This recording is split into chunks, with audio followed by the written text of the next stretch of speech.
ನವಿಲು ಪ್ರಕೃತಿಯ ಅದ್ಭುತ ಸೃಷ್ಟಿಗಳಲ್ಲಿ ಒಂದು.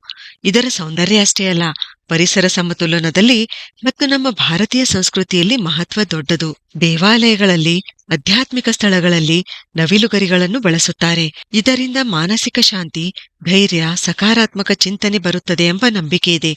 ಇದನ್ನು ಪವಿತ್ರವಾದದ್ದು ಎಂದು ಪರಿಗಣಿಸಲಾಗಿದೆ ಮತ್ತು ಔಷಧಿ ಗುಣಗಳನ್ನು ಕೂಡ ಹೊಂದಿದೆ. ವೈಜ್ಞಾನಿಕವಾಗಿ ಇದನ್ನು ಪ್ಯಾವೋಕ್ರಿಸ್ಟಾಟಸ್ ಅಂತ ಕರೀತಾರೆ. ಇಂಡಿಯನ್ ಪೀಫಾಲ್ ಅಂತ ಕೂಡ ಕರೆಯಲಾಗುತ್ತೆ. ಸಂಸ್ಕೃತದಲ್ಲಿ ಮಯೂರ ಅಂತ ಕರೀತಾರೆ. ನವಿಲುಗರಿ ಅಥವಾ ನವಿಲಿನ ಪಿಚ್ಚು ಇದು ಯಾಕೆ ಇಷ್ಟೊಂದು ಪವಿತ್ರ? ಇದು ಹಲವು ರೀತಿಯ ಸಮಸ್ಯೆಗಳನ್ನು ನಿವಾರಿಸುತ್ತದೆ, ತಂಪು ಗುಣ ಹೊಂದಿದೆ. ನಿಮಗೆ ಗೊತ್ತಾ, ಆಯುರ್ವೇದದಲ್ಲಿ ನವಿಲುಗರಿಗಳನ್ನು ಗಂಡು ಮಗು ಜನಿಸಲು ಔಷಧಿಯಾಗಿ ಬಳಸಲಾಗುತ್ತದೆ. ಇಲ್ಲಿ ಏನ್ ಮಾಡ್ತಾರೆ ಅಂದ್ರೆ, ಗರಿಯ ಮಧ್ಯಭಾಗದಲ್ಲಿರ್ತಕ್ಕಂಥ ಗಾಢ ನೀಲಿ ಮತ್ತು ತಿಳಿ ನೀಲಿ ಭಾಗ ಔಷಧಿಗಾಗಿ ಬಳಸಲಾಗುತ್ತದೆ. ಆಯುರ್ವೇದದಲ್ಲಿ ನವಿಲುಗರಿಗಳಿಂದ ಮಾಡಿರ್ತಕ್ಕಂಥ ಮಯೂರ ಪಿಚ್ಚ ಭಸ್ಮ, ಇದನ್ನು ಮಯೂರ ಚಂದ್ರಿಕಾ ಭಸ್ಮ ಅಂತ ಕೂಡ ಹೇಳ್ತಾರೆ. ಈ ಔಷಧಿಯನ್ನು ತಯಾರಿಸಲಾಗುತ್ತೆ.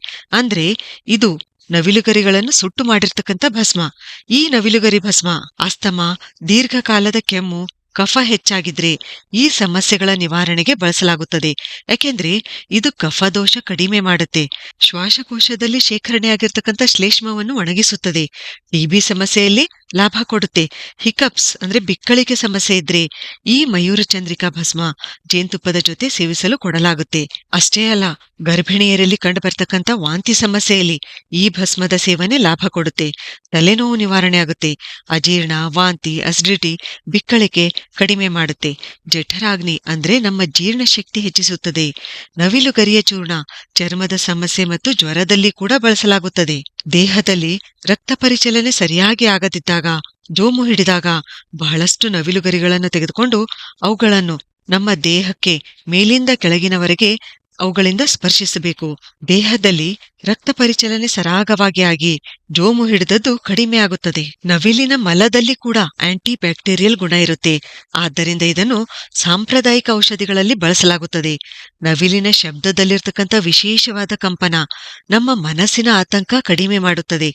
ಈ ಕಂಪನ ವಾತಾವರಣ ಶುದ್ಧ ಮಾಡಿ ಪಾಸಿಟಿವಿಟಿ, ಸಕಾರಾತ್ಮಕತೆ ಹರಡುತ್ತದೆ. ನವಿಲುಗರಿಯು ಇಷ್ಟೊಂದು ಸುಂದರವಾಗಿ ಕಾಣಲು ಕಾರಣ, ಇವುಗಳಲ್ಲಿ ಫೋಟೋನಿಕ್ ಕ್ರಿಸ್ಟಲ್ಸ್ಗಳು ಕಂಡುಬರುತ್ತವೆ.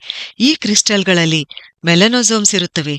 ಇವು ಈ ಗರಿಯಲ್ಲಿ ಕಾಣುವ ಎಲ್ಲಾ ಬಣ್ಣಗಳನ್ನು ಪ್ರತಿಫಲಿಸುತ್ತವೆ. ನವಿಲಿನ ಸೌಂದರ್ಯ ಮತ್ತು ಅದರ ಬಣ್ಣಗಳು ಮನಸ್ಸಿಗೆ ಸಂತೋಷ ಮತ್ತು ಶಾಂತಿ ನೀಡುತ್ತವೆ. ಇನ್ನು ಧಾರ್ಮಿಕವಾಗಿ ನೋಡಿದರೆ, ನಮ್ಮ ಧರ್ಮದಲ್ಲಿ ನವಿಲನ್ನು ಪವಿತ್ರ ಮತ್ತು ಶುಭ ಅಂತ ನಂಬಲಾಗಿದೆ.